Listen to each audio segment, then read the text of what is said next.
जब सब छोड़ दें साथ, श्री कृष्ण कहते हैं रोना मत, मैं हूं। यह सिर्फ एक वाक्य नहीं, यह जीवन का वह सत्य है जो तब समझ आता है जब इंसान भीतर से पूरी तरह टूट चुका होता है, जब उम्मीदें बिखर जाती हैं, जब अपने ही पराये लगने लगते हैं, जब मेहनत के बाद भी परिणाम हाथ में नहीं आता, जब रातें लंबी हो जाती हैं और सुबह का सूरज भी भारी लगता है, जब मन में यह सवाल उठता है कि आखिर मेरे साथ ही क्यों, जब दोस्त दूर हो जाते हैं, रिश्ते बदल जाते हैं, भरोसे टूट जाते हैं और इंसान भीड़ में खड़ा होकर भी अकेला महसूस करता है, तब कहीं भीतर से एक धीमी सी आवाज आती है, रोना मत, मैं हूं। यही वह क्षण है जहां भागवत का उपदेश शुरू होता है, क्योंकि श्री कृष्ण ने कभी यह वादा नहीं किया कि जीवन में कठिनाई नहीं आएगी। उन्होंने यह वादा किया कि जब कठिनाई आएगी तब वह साथ खड़े होंगे। गीता में उन्होंने अर्जुन से कहा था कि युद्ध से भागना समाधान नहीं है।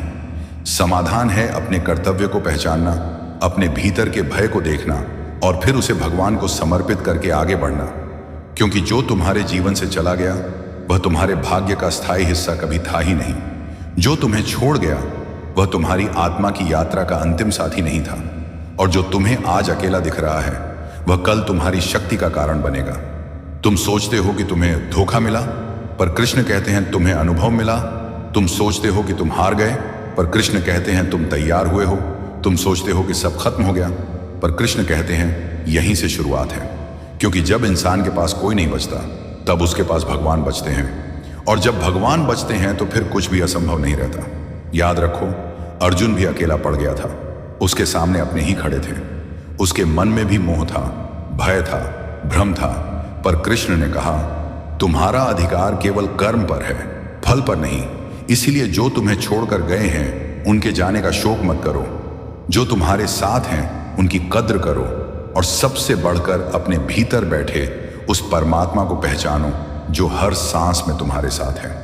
जब दुनिया तुम्हें अस्वीकार करती है तो समझ लो कि भगवान तुम्हें किसी बड़ी भूमिका के लिए तैयार कर रहे हैं। जब लोग तुम्हारी कद्र नहीं करते तो समझ लो कि तुम्हारी कीमत मनुष्यों के हाथ में नहीं, ईश्वर के हाथ में है। जब तुम रोते हो और कोई आकर तुम्हारे आंसू नहीं पोंछता तो समझ लो कि कृष्ण चाहते हैं कि तुम अपने भीतर की शक्ति को पहचानो, क्योंकि जो स्वयं अपने आंसू पोंछना सीख जाता है उसे दुनिया कभी कमजोर नहीं बना सकती।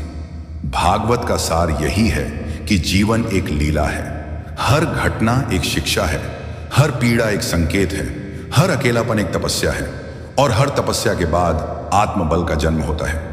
इसलिए जब सब छोड़ दें साथ तो टूटना मत, रुकना मत, खुद को दोष मत देना, अतीत को पकड़कर मत बैठना, क्योंकि जो बीत गया वह अध्याय था, पूरी किताब नहीं। जो चला गया वह पात्र था, पूरी कहानी नहीं। और जो आज तुम्हारे साथ नहीं है वे तुम्हारी अंतिम मंजिल भी नहीं है।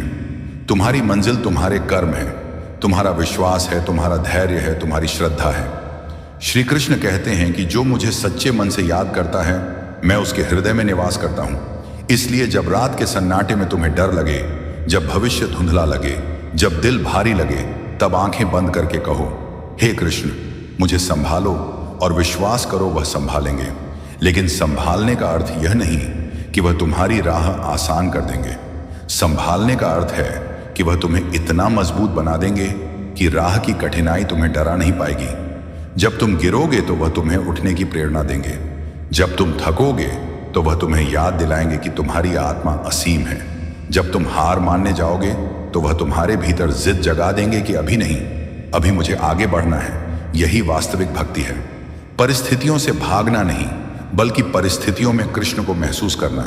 क्योंकि सच्चा भक्त वह नहीं जो सिर्फ मंदिर में दीप जलाए, सच्चा भक्त वह है जो अंधेरे में भी उम्मीद का दीप जला सके, जो अपमान में भी धैर्य रख सके, जो असफलता में भी प्रयास जारी रख सके, जो तानों के बीच भी मुस्कुरा सके, जो टूटकर भी बिखरे नहीं, क्योंकि उसे पता है कि उसके साथ कोई अदृश्य शक्ति चल रही है।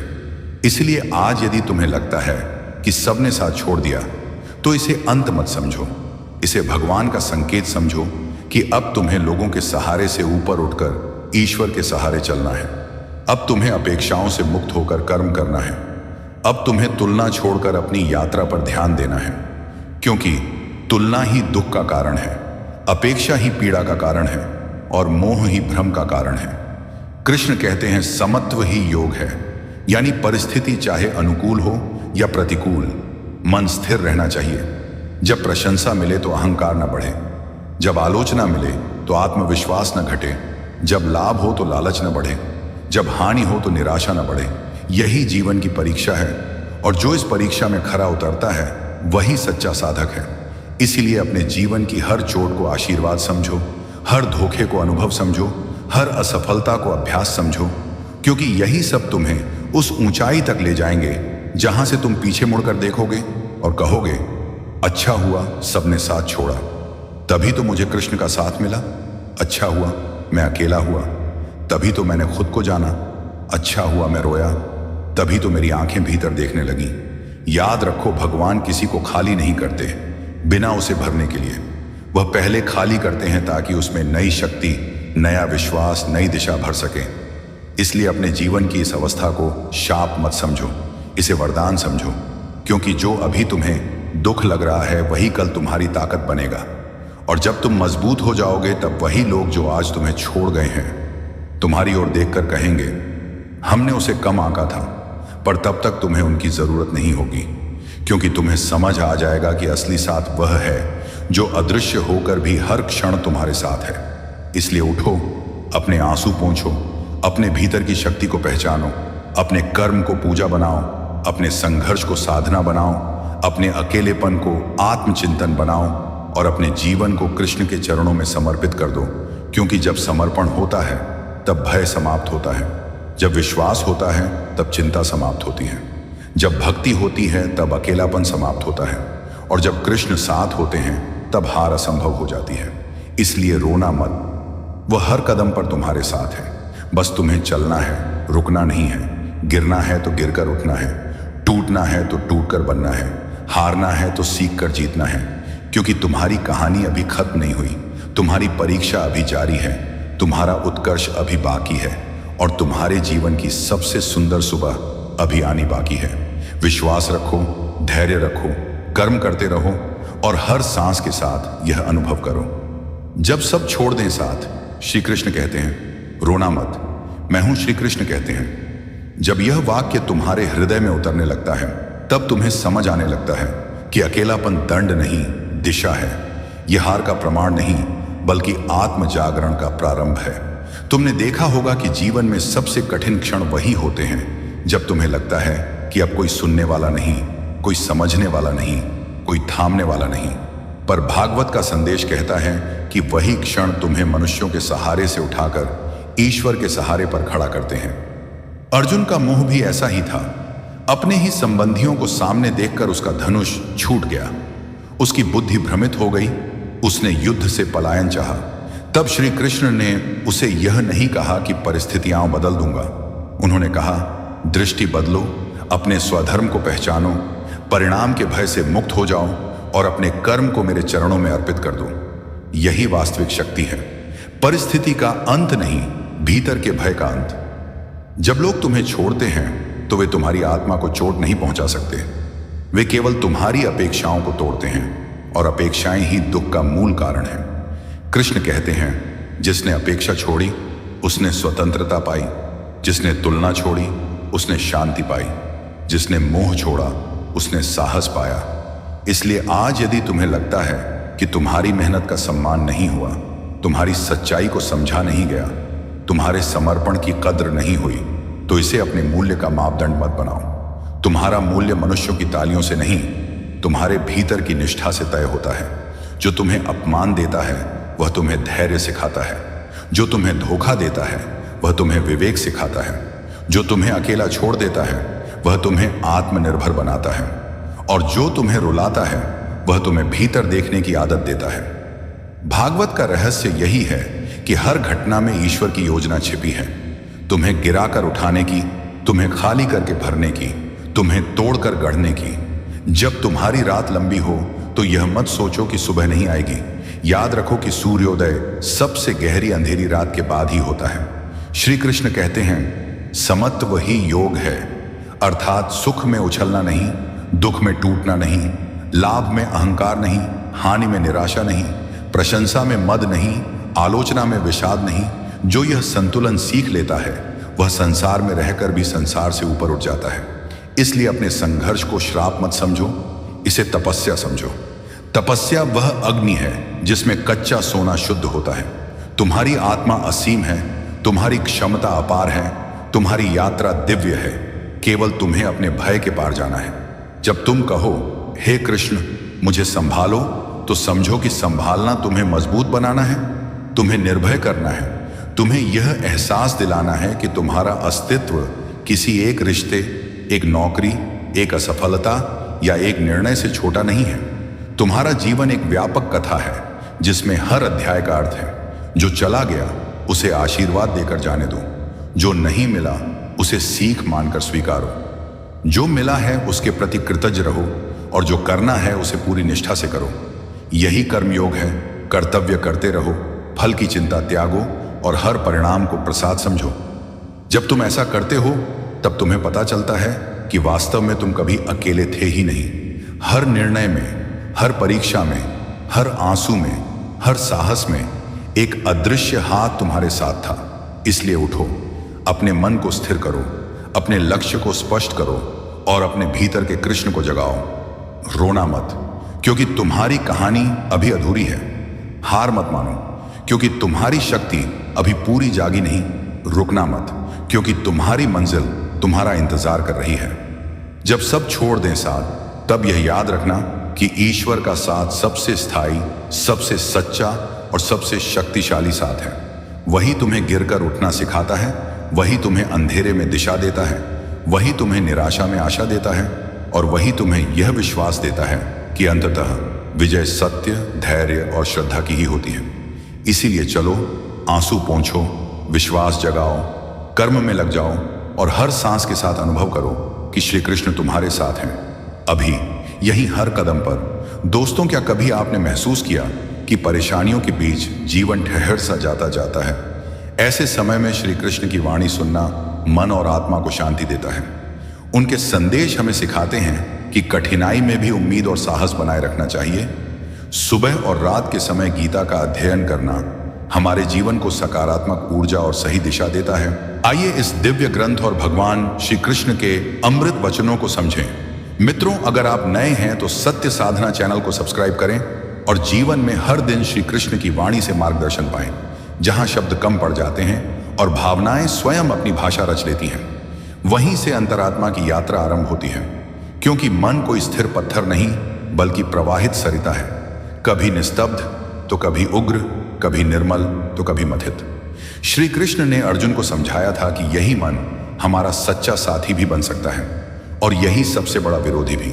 सब कुछ इस पर निर्भर करता है कि उसके भीतर किस प्रकार के चिंतन का बीज रोपा जा रहा है। यदि धारणाएं उजली हों तो जीवन पुष्पित वाटिका जैसा खिल उठता है और यदि सोच मलिन हो जाए तो हर दिशा में शूल ही शूल प्रतीत होते हैं। इसलिए सबसे पहले यह जानना आवश्यक है कि यह धारणाएं जन्म कहाँ लेती हैं। वे हमारे वातावरण, हमारे संग और उन प्रभावों से आकार लेती हैं जिन्हें हम प्रतिदिन ग्रहण करते हैं। जैसा हम देखते हैं, जैसा हम सुनते हैं, वैसी ही छाप हमारे भीतर अंकित हो जाती है। इसी कारण सत्संग को इतना महत्व दिया गया, क्योंकि सज्जनों का साथ अंतर्मन को भी सुसंस्कृत बना देता है। जैसे प्रज्वलित अग्नि पास रखी लकड़ी को भी प्रज्वलित कर देती है, वैसे ही सद्विचार निकट रहने वालों के भीतर भी प्रकाश फैला देते हैं। दिन का प्रारंभ कैसा होगा, यह पूरे दिवस की दिशा निर्धारित करता है। प्रभात का क्षण वह पावन बेला है जब आत्मा और परमात्मा का संवाद सबसे अधिक स्पष्ट होता है। यदि जागते ही मन आभासी संसार की चकाचौंध में उलझ जाए तो शांति कैसे टिकेगी? परंतु यदि प्रातः सबसे पहले भगवान का स्मरण किया जाए, गीता का कोई श्लोक पढ़ा जाए और कुछ पल ध्यान में बैठा जाए, तो चेतना वर्षा के बाद की स्वच्छ वायु जैसी निर्मल हो उठती है। अतः प्रत्येक सुबह एक छोटा नियम बना लेना हितकर है। नेत्र खुलते ही कुछ क्षण श्वास की गति को देखिए, श्री कृष्ण के नाम का जप कीजिए या गीता की एक पंक्ति का मनन कीजिए। 3 या 4 मिनट आसक्ति रहित होकर शांत बैठिए और दिन के लिए एक पवित्र संकल्प धारण कीजिए। यह लघु अभ्यास पूरे दिन की दशा और दिशा दोनों बदल देता है तथा सकारात्मक चिंतन के लिए भूमि तैयार करता है। योगेश्वर श्री कृष्ण ने स्पष्ट कहा कि मन अत्यंत चंचल है, किंतु निरंतर अभ्यास और अनुशासित साधना से उसे वश में किया जा सकता है। जब प्रतिदिन कुछ समय हम अपने ही विचारों को साक्षी भाव से देखते हैं, बिना निर्णय किए, बिना द्वेष और लोभ के। तब भीतर छिपी अशुद्ध प्रवृत्तियां और पहचान में आने लगती हैं और उन्हें रूपांतरित करने का मार्ग दिखने लगता है। ध्यान उस झाड़ू के समान है जो घर में जमी धूल को हटाता है। नियमित अभ्यास से अनावश्यक चिंतन धीरे धीरे कम होने लगता है। ध्यान का आशय विचारों को दबाना नहीं, बल्कि उन्हें समझना, उनसे सीख लेना और फिर उन्हें मुक्त कर देना है।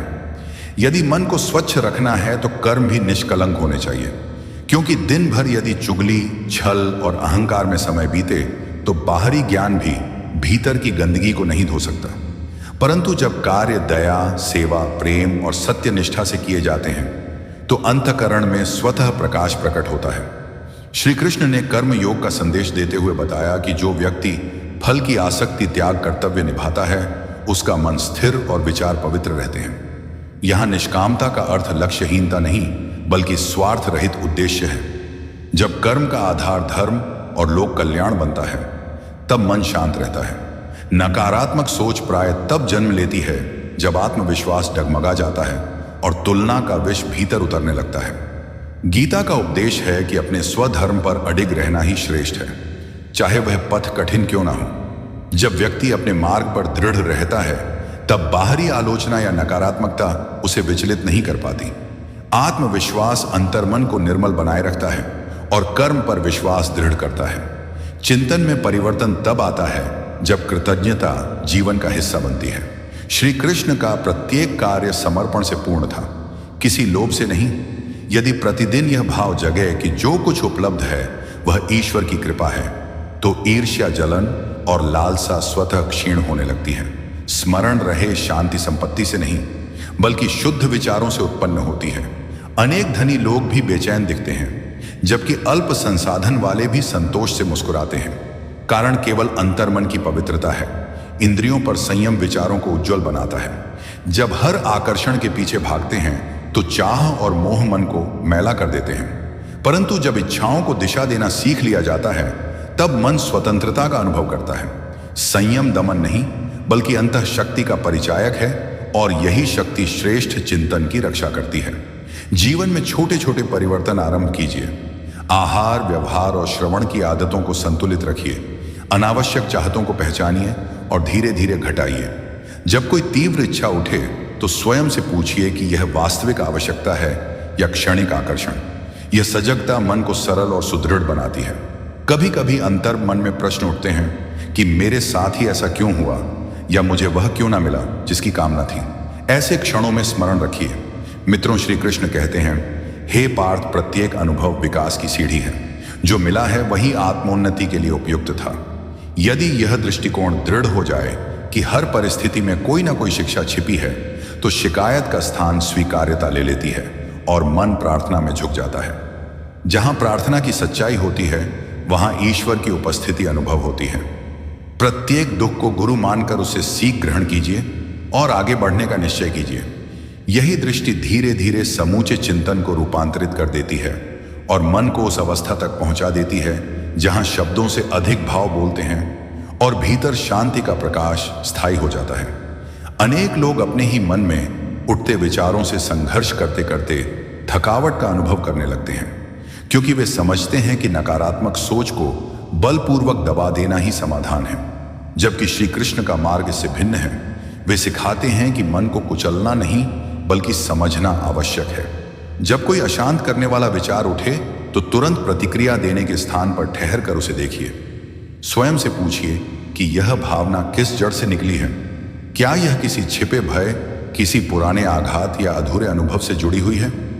जैसे ही कारण स्पष्ट होता है वह विचार अपनी तीव्रता खो देता है और धीरे धीरे शांत पड़ने लगता है। यह प्रक्रिया भीतर करुणा जगाती है। जिद या कठोरता नहीं बल्कि आत्म स्वीकृति और धैर्य की दिशा में ले जाती है। श्री कृष्ण ने अर्जुन को बताया था कि दृढ़ संकल्प अत्यंत शक्तिशाली होता है। यदि निश्चय अटल हो जाए तो मन उसी दिशा में ढलने लगता है। इसलिए प्रत्येक प्रभात एक पवित्र प्रतिज्ञा के साथ दिन का आरंभ करना हितकर है। आज मैं अपने अंतर्मन में किसी भी दूषित भावना को स्थान नहीं दूंगा। आज मैं सबके लिए मंगल सोचने का अभ्यास करूंगा। आज मैं स्वयं को क्षमा कर आगे बढ़ूंगा और हर परिस्थिति में शुभ भाव बनाए रखूंगा। ऐसे छोटे छोटे निश्चय मिलकर जीवन में गहरे परिवर्तन लाते हैं। जब संकल्प स्पष्ट और दृढ़ होता है तो विचार भी उसी अनुरूप आकार लेने लगते हैं। श्री कृष्ण ने समझाया कि चिंतन बीज के समान है। जैसा बीजारोपण होगा वैसा ही फल प्रकट होगा। यदि यह बीज अज्ञान और आशंका से बोया गया तो परिणाम भी भय से भरा होगा, किंतु यदि इसे आत्मबोध और श्रद्धा की भूमि में रोपा जाए तो इससे निकले भाव विश्वास और प्रेम से उत्प्रोत होंगे। जब चेतना ज्ञान के प्रकाश में स्नान करती है तब सोच का स्वभाव बदल जाता है। वह संशय से नहीं बल्कि भरोसे से जन्म लेने लगती है। जो व्यक्ति अपने हृदय को परमात्मा से जोड़ लेता है उसके विचार स्वच्छ धारा जैसे हो जाते हैं। यह केवल तपस्वियों के लिए सीमित नहीं बल्कि सामान्य जीवन जीने वाले हर व्यक्ति के लिए संभव है, चाहे जीवन में कितनी ही चुनौतियां क्यों ना हो। यदि मन को श्री कृष्ण के स्वरूप से जोड़ दिया जाए तो भीतर की अशुद्धता धीरे धीरे धुलने लगती है। जैसे एक दीपक घोर अंधकार को हटाने के लिए पर्याप्त होता है, वैसे ही कृष्ण स्मरण मन के अंधेरे कोनों को प्रकाशित कर देता है। अंतर्मन की पवित्रता के लिए वाणी का संयम अनिवार्य है। जब शब्दों से किसी को आहत किया जाता है, असत्य बोला जाता है या कटु भाषा का प्रयोग होता है तो सबसे पहले स्वयं का मन मलिन होता है। श्री कृष्ण ने बताया कि वाणी पर नियंत्रण मन पर नियंत्रण की दिशा में पहला सोपान है। जब बोलते समय सजगता आती है तो विचारों में भी स्पष्टता और सतर्कता बढ़ती है। यही जागरूकता धीरे धीरे श्रेष्ठ चिंतन को जन्म देती है। सकारात्मक विचार किसी एक बार के प्रयास से स्थायी नहीं होते। ये प्रतिदिन का अभ्यास है। जैसे सूर्य रोज उदित होकर जगत को आलोकित करता है और बीते हुए प्रकाश पर निर्भर नहीं रहता, वैसे ही हमें भी प्रतिदिन अपने भीतर नई प्रेरणा भरनी चाहिए। यदि कल मन निराशा में डूबा था तो आज उसे कृष्ण स्मरण से आशा में स्नान कराइए। निरंतर छोटे प्रयास ही बड़े रूपांतरण का कारण बनते हैं। जब हम दूसरों के गुणों पर ध्यान केंद्रित करना सीखते हैं तभी भीतर अच्छाई का विस्तार होता है। हमारी आदत अक्सर यह बन जाती है कि हर व्यक्ति में कमी खोजें, पर यदि जानबूझकर प्रत्येक व्यक्ति में एक सद्गुण देखने का अभ्यास कर लिया जाए तो वही गुण धीरे धीरे अपने भीतर भी विकसित होने लगते हैं, क्योंकि जिस पर ध्यान जाता है वही चेतना में बढ़ता है। इसलिए दृष्टि बदलते ही सृष्टि का अनुभव बदल जाता है। और इसी सत्य को स्मरण कराते हुए मित्रों श्री कृष्ण कहते हैं, हे पार्थ, मनुष्य जैसा चिंतन करता है वैसा ही बन जाता है। अतः अपने विचारों की दिशा को प्रकाश की ओर मोड़ो, क्योंकि अंततः वही विचार तुम्हारे चरित्र, तुम्हारे कर्म और तुम्हारे भाग्य का निर्माण करेंगे। श्री कृष्ण का उपदेश अत्यंत सरल किंतु गहन है कि दृष्टि जैसी होगी सृष्टि वैसी ही प्रतीत होगी। मनुष्य संसार को जैसा देखना चुनता है वैसा ही उसका अनुभव बन जाता है। इसलिए दूसरों में सद्गुणों को पहचानना भी एक आध्यात्मिक अभ्यास है जिसे प्रतिदिन साधना की तरह करना चाहिए। यदि जीवन में उजाला चाहिए तो दैनिक दिनचर्या में कुछ सहज नियम जोड़े जा सकते हैं। प्रभात होते ही 5 मिनट भगवान का नाम स्मरण कीजिए या गीता के किसी श्लोक का मनन करते हुए शांत बैठिए। दिन में कम से कम 10 मिनट स्थिर होकर अपनी श्वास की लय को देखिए ताकि चित्त बिखराव से मुक्त हो सके। रात्रि में विश्राम से पहले 3 ऐसी बातों को लिखिए जिनके लिए हृदय कृतज्ञ हो। ये छोटी सी आदत भीतर संतोष का दीप प्रज्वलित करती है। वाणी पर संयम का अभ्यास भी आवश्यक है। बोलने से पहले स्वयं से 3 प्रश्न पूछिए। क्या यह सत्य है? क्या यह आवश्यक है? क्या इससे किसी को पीड़ा तो नहीं होगी? ऐसा करने से शब्दों में मधुरता आती है और मन स्वतः स्वच्छ होता है। सप्ताह में कम से कम 1 बार निस्वार्थ सेवा का कोई छोटा कार्य कीजिए। इससे अहंकार झुकता है और अंतर्मन निर्मल होता है। इंद्रियों को भी अनुशासन में रखना जरूरी है। अनावश्यक दृश्य और श्रवण से बचिए। आभासी माध्यमों पर समय सीमित रखिए। इन छोटे छोटे प्रयासों से चित्त धीरे धीरे परिवर्तित होता है और सकारात्मक विचार स्थायी रूप से बसने लगते हैं। श्री कृष्ण का संदेश यही है कि मन को दबाना नहीं बल्कि समझना चाहिए। विचारों से युद्ध करने के स्थान पर उनसे मैत्री कीजिए, उन्हें पहचानिए और स्नेहपूर्वक दिशा बदलिए। नियमित अभ्यास, दृढ़ संकल्प और श्रेष्ठ संगति से अंतःकरण अपने आप शुद्ध होने लगता है। जब मन कृष्ण स्मरण में रमता है तब भय दूर हो जाता है और श्रद्धा व शांति का विस्तार होता है। भीतर छिपे क्रोध, ईर्ष्या और कटुता को पहचानना आवश्यक है, पर उन्हें अपनी पहचान मत बनने दीजिए। चिंतन एक बीज के समान है, जिसे जिस भूमि में बोया जाएगा उसी प्रकार फल देगा। जब कोई श्रेष्ठ भावना बोई जाती है तो वह धीरे धीरे अंकुरित होकर वृक्ष बनती है। किंतु हर बीज तुरंत फल नहीं देता। खेत में बीजारोपण के बाद निरंतर सिंचन करने पर भी फसल समय लेकर ही तैयार होती है। उसी प्रकार सद्विचारों का परिणाम भी धैर्य से प्रकट होता है। यदि हृदय में द्वेष और घृणा भरी हो तो शुभ चिंतन पनप नहीं सकता। जैसे पत्थर पर डाला गया बीज कभी अंकुरित नहीं होता। इसीलिए पहला कदम है भीतर जमी कड़वाहट को पिघलाना। क्षमा वह अग्नि है जो कठोरता को गलाकर कोमलता में बदल देती है। जब दूसरों की त्रुटियों को माफ करना सीखा जाता है तब अंतर्मन में सौम्यता आती है और वही सौम्यता श्रेष्ठ विचारों को आमंत्रित करती है। श्री कृष्ण ने सदैव संवाद को प्राथमिकता दी। उन्होंने शस्त्र उठाने से पहले अनेक बार समझाने का प्रयास किया, क्योंकि वे जानते थे कि वार्तालाप से भी समाधान संभव है। कभी मन में प्रश्न उठता है कि यदि सोच सकारात्मक है तो जीवन में कठिनाइयां क्यों आती हैं? तब स्मरण कीजिए। मित्रों, श्री कृष्ण कहते हैं, हे पार्थ, जो कुछ घटित हो रहा है वह तुम्हारे भीतर चल रहे रूपांतरण का भाग हो सकता है। उत्तम विचारों का फल तुरंत दिखाई नहीं देता, किंतु वे अंतरात्मा की भूमि को उपजाऊ बनाते रहते हैं। समय आने पर वही बीज विशाल वृक्ष के रूप में खड़ा होता है। श्रेष्ठ चिंतन के लिए मूल्यनिष्ठ जीवन अनिवार्य है। यदि केवल लाभ, प्रसिद्ध या बाहरी सुख के पीछे भागा जाए तो मन आशंका और चिंता से घिरा रहेगा। परंतु जब निर्णय सत्य, प्रेम, करुणा और सेवा के आधार पर लिए जाते हैं तो वह विचार स्थिर और पवित्र बनते हैं। श्री कृष्ण का संपूर्ण जीवन इसका प्रमाण है, क्योंकि उन्होंने हर परिस्थिति में धर्म का साथ दिया और स्वार्थ को स्थान नहीं दिया। वे समझाते हैं कि मन स्वयं एक मंदिर है और विचार उसकी प्रतिमाएं हैं। जैसे शिल्पकार मूर्ति का आकार निर्धारित करता है, वैसे ही मनुष्य अपने चिंतन का चयन करता है। जब यह बोध जागता है कि विचार संयोग नहीं बल्कि हमारी चेतना का परिणाम है, तब सजगता उत्पन्न होती है और वही सजगता जीवन को दिशा देती है। जब भी कोई विचार मन में उठे तो स्वयं से यह पूछने की आदत डालिए कि क्या यह सोच मुझे परमात्मा के समीप ले जा रही है या उनसे दूर कर रही है। यह एक साधारण सा प्रश्न है, परंतु यही हमारे चिंतन की दिशा बदल देता है। आत्म जागरूकता की रोशनी में हम समझ पाते हैं कि कौन से भाव हमारे भीतर की सच्ची अनुभूति है और कौन से विचार परिवार, समाज या किसी छिपे भय के प्रभाव से हमारे ऊपर आरोपित हो गए हैं। यह पहचान ही परिवर्तन की पहली शक्ति बनती है, क्योंकि जब तक जड़ दिखाई ना दे तब तक उसे बदला नहीं जा सकता। विचार अक्सर तब भटकते हैं जब भीतर अकेलेपन का अनुभव गहरा हो जाता है। यह आंतरिक रिक्तता नकारात्मक कल्पनाओं को जन्म देती है, किंतु जैसे ही विश्वास जागता है कि ईश्वर साथ है, एक अदृश्य संरक्षण हमें घेरे हुए है, वैसे ही मन का बोझ हल्का होने लगता है। श्रद्धा कोई कल्पना मात्र नहीं बल्कि चेतना की दृढ़ घोषणा है। जब हृदय स्वीकार कर लेता है कि दिव्य शक्ति हर क्षण साथ है, तब भ्रम मिटने लगते हैं और सोच भय से मुक्त होकर ऊंचे स्वप्न देखने लगती है। कई बार मन अतीत की स्मृतियों में उलझ जाता है या भविष्य की आशंकाओं में खो जाता है, पर गीता का संकेत है कि समय की प्रकृति को समझना ही विचारों की पवित्रता की शुरुआत है। अतीत केवल स्मरण है और भविष्य केवल कल्पना, वास्तविकता तो वर्तमान क्षण में ही स्पंदित हो रही है। यही वर्तमान परमात्मा की उपस्थिति का अनुभव कराता है। जब व्यक्ति पूरे मन से अभी में जीना सीख लेता है, तब उलझने सुलझने लगती है। हर कार्य, हर भावना और हर अनुभव को इसी क्षण में पूर्ण जागरूकता से जीना मानसिक शुद्धि का मार्ग बन जाता है। तुलना मन को कड़वाहट से भर देती है। यह अज्ञान का परिणाम है, क्योंकि प्रत्येक आत्मा की यात्रा विशिष्ट है। किसी और की प्रगति देखकर दुखी होना अपने सामर्थ्य पर अविश्वास प्रकट करता है। यदि प्रतिस्पर्धा करनी ही है तो स्वयं के कल से कीजिए। अपनी उन्नति पर ध्यान केंद्रित कीजिए। दूसरों की सफलता को प्रेरणा बनाइए। ईर्ष्या नहीं, यही दृष्टिकोण विचारों को विकास की ओर अग्रसर करता है। प्रकृति मन को सहज शांति प्रदान करती है।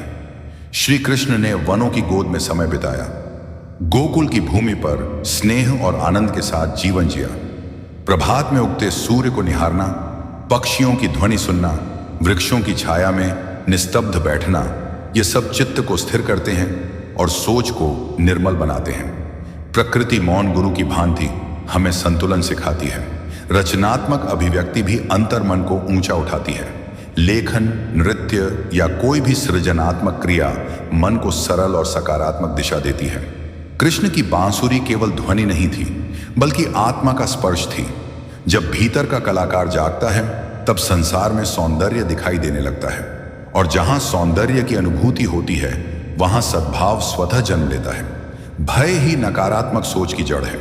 असफलता का डर, अस्वीकृति का भय, समाज की प्रतिक्रिया का संशय, ये सब चेतना को सीमित कर देते हैं। किंतु जब विश्वास दृढ़ हो जाता है कि जो भी घटेगा वह अंततः कल्याणकारी होगा, तब विचार पंख फैलाकर उड़ान भरते हैं। मित्रों, श्री कृष्ण कहते हैं, हे पार्थ, निडर होकर जीवन का सामना करो, क्योंकि विश्वास ही मन को मुक्त करता है। प्रेम सबसे महान साधन है। कृष्ण का प्रेम सांसारिक आसक्ति नहीं, बल्कि करुणा और आत्मीयता का विस्तार था। जब हम बिना अपेक्षा के स्नेह करते हैं तब विचार निस्वार्थ हो जाते हैं। जब किसी के लिए सच्चे मन से मंगल कामना की जाती है तब भीतर की कठोरता पिघलती है। ऐसा हृदय धीरे धीरे ईश्वर के गुणों से भरने लगता है, और जिस मन में निष्काम प्रेम का प्रकाश जल उठता है वहां नकारात्मकता टिक नहीं पाती, क्योंकि वह चेतना स्वयं दिव्यता का प्रतिबिंब बन जाती है। सूक्ष्म और साधारण प्रतीत होने वाले कर्म भी अंतर्मन को पवित्रता की ओर ले जा सकते हैं। प्रभात में कुछ क्षण शांत बैठना, किसी प्रेरक श्लोक पर मनन करना, गीता की एक पंक्ति पढ़कर उसके अर्थ को जीवन में उतारने का प्रयास करना, किसी जरूरतमंद की सहायता करना, राह चलते किसी को सच्ची मुस्कान देना या किसी की भूल को हृदय से क्षमा कर देना, ये छोटे कदम मन को तीर्थ स्थल जैसा निर्मल बना देते हैं। श्री कृष्ण का संकेत है कि जितना चित्त शुद्ध होगा उतना ही दिव्यता के समीप अनुभव होगा। यह केवल श्रद्धा का विषय नहीं, बल्कि जीने का प्रत्यक्ष अनुभव है। जब अंतःकरण साफ होता है तब अहंकार, ईर्ष्या, लालच और आसक्ति जैसी मलिन प्रवृत्तियां धीरे धीरे क्षीण होने लगती हैं। मानसिक पवित्रता केवल कल्पना से नहीं आती, बल्कि निरंतर अभ्यास और अनुशासन से विकसित होती है।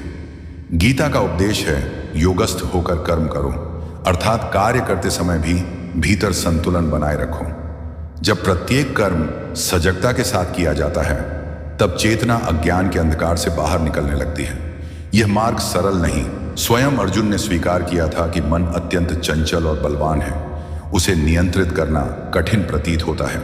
तब श्री कृष्ण ने उत्तर दिया कि निरंतर अभ्यास और वैराग्य से यह संभव है।